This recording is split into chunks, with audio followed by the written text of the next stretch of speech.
L'air vibre au rythme pulsatile des tambours. Une mélodie ancienne et envoûtante flotte sur le vent nocturne. Elle porte le parfum de la fumée de bois et les murmures de 1000 histoires. Le ciel nocturne africain, vaste toile d'étoiles scintillantes, s'étend au-dessus d'un paysage immuable. Les savanes vallonnées rencontrent des forêts denses, leurs frontières se brouillant dans la lumière argentée de la lune. Au cœur de ce panorama intemporel, un village se niche. Ces maisons en briques de terre crue se blottissent les unes contre les autres, cherchant le réconfort dans leur histoire commune.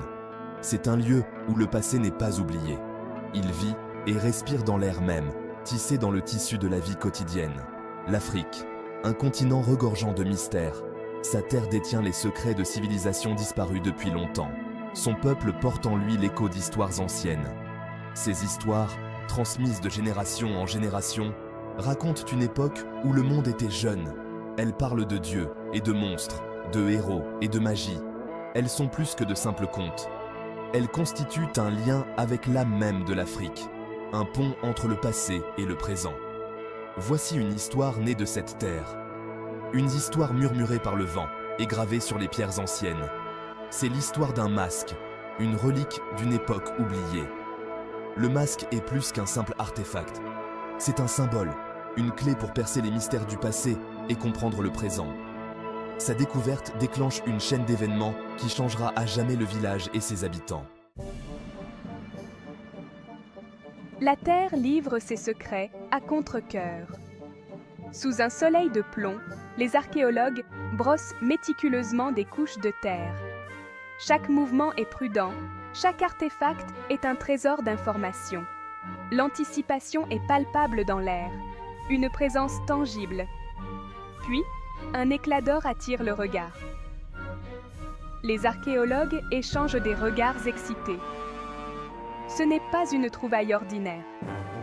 Le masque émerge de sa tombe de terre. C'est un chef-d'œuvre d'artisanat, façonné en or pur et orné de sculptures complexes. Les yeux, deux orbes d'obsidienne, semblent fixés avec une intensité troublante. Des symboles, dont la signification est perdue dans le temps, sont gravés sur sa surface. Les archéologues sont stupéfaits. Le masque est plus qu'un simple objet de beauté. C'est un portail vers un passé nimbé de mystères. La découverte du masque suscite des vagues d'enthousiasme dans le village voisin. Les anciens, le visage marqué par la sagesse des années, se rassemblent pour examiner l'artefact. Leurs yeux, emplis d'un mélange d'admiration et d'appréhension, étudient les traits du masque. Des murmures circulent, des déclarations sur son pouvoir et sa signification. Le masque a réveillé quelque chose dans le village, un sentiment d'émerveillement mêlé à une peur primale. Le village, autrefois tranquille, est désormais en proie à une atmosphère troublante. Les nuits, toujours animées par les sons de la nature, sont maintenant ponctuées d'événements étranges. Des visions, vives et troublantes, hantent le sommeil des villageois. Des rêves partagés tissent une tapisserie de peur et d'incertitude. Quelque chose s'est réveillé dans la psyché collective du village. Les villageois murmurent la malédiction du masque. Ils parlent des yeux d'obsidienne, fenêtres sur un autre royaume. Ils croient que le masque n'est pas seulement un objet, mais un conduit, un pont entre le monde des vivants et celui des esprits. La découverte du masque, craignent-ils, a provoqué la colère de ces esprits. La peur est une force puissante, surtout lorsqu'elle est alimentée par l'inconnu. Elle se propage dans le village comme une traînée de poudre, consumant la raison et la logique. Les villageois, dont la vie est intrinsèquement liée au rythme de la nature, se retrouvent à la dérive dans un océan d'incertitude. Le masque, autrefois source de fierté et d'émerveillement, est désormais un symbole de terreur.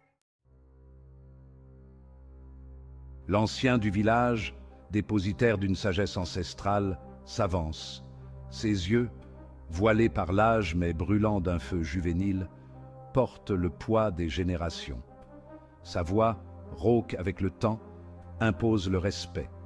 Il parle d'un temps antérieur à la mémoire, une époque où le monde était jeune et où les dieux marchaient sur la terre.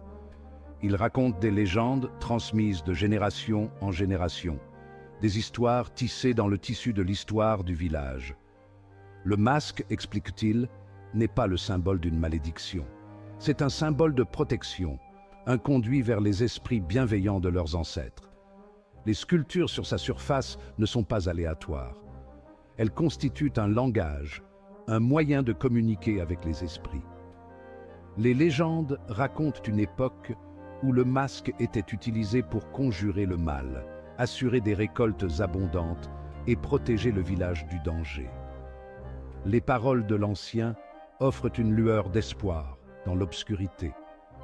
Ces histoires, riches en symbolisme et en métaphores, trouvent un écho auprès des villageois.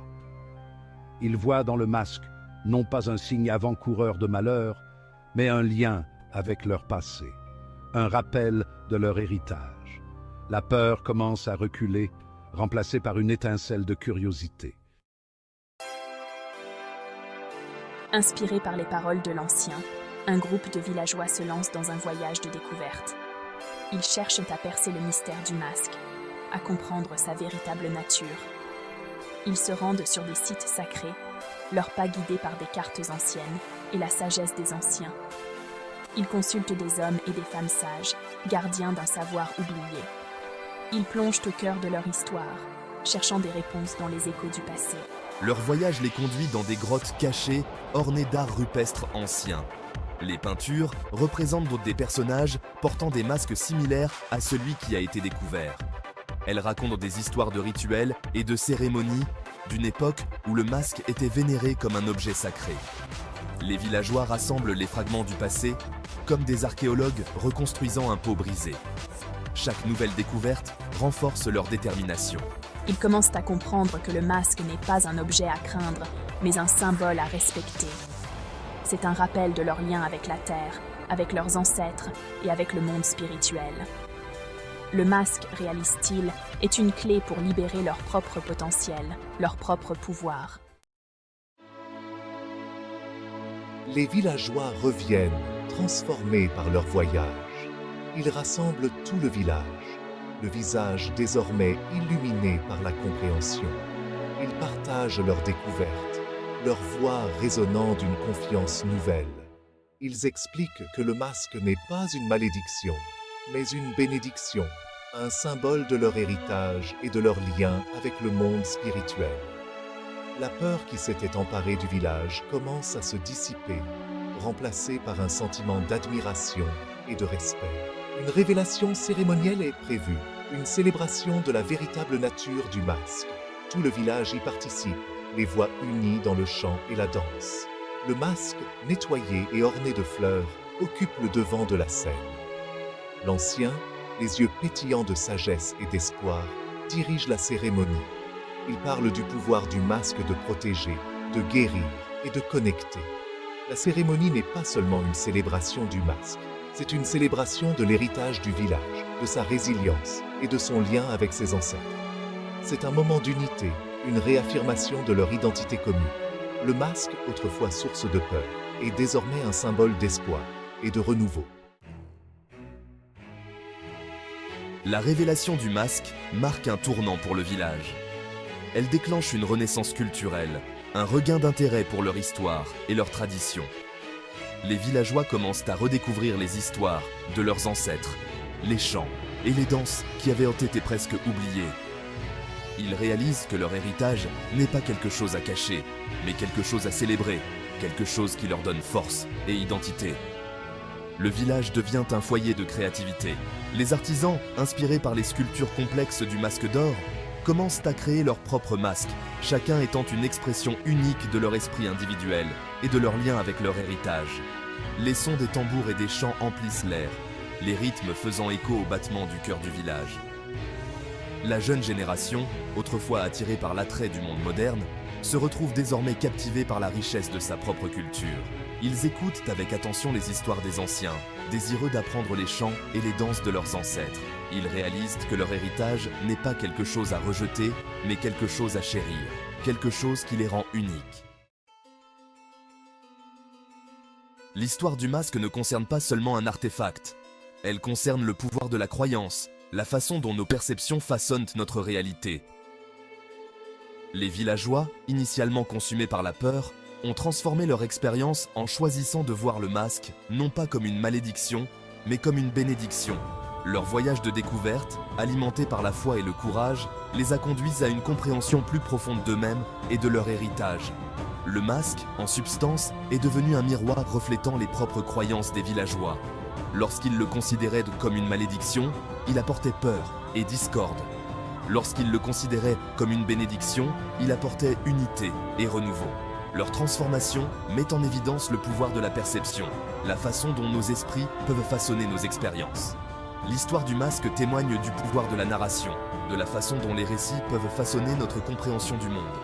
Les histoires de l'ancien, transmises de génération en génération, ont fourni un cadre pour comprendre le masque, un moyen de le voir non pas comme un objet de peur, mais comme un symbole de leur héritage. Les villageois, en embrassant leurs propres histoires, ont pu transformer leur expérience et reprendre leur pouvoir. Le soleil se couche sur le village, peignant le ciel de teintes orangées et violettes. L'air est animé par les sons des rires et des célébrations. Les villageois, le visage illuminé par la lueur des feux de joie, dansent et chantent, leurs mouvements faisant écho au rythme de leurs ancêtres. Le masque d'or, symbole de leur héritage, repose sur un autel, témoin silencieux de leur transformation. L'histoire du masque n'est pas seulement une histoire du passé, c'est une histoire sur l'avenir, une histoire sur le pouvoir de l'héritage à façonner notre destin. Les villageois, en embrassant leur passé, ont trouvé le chemin vers un avenir meilleur.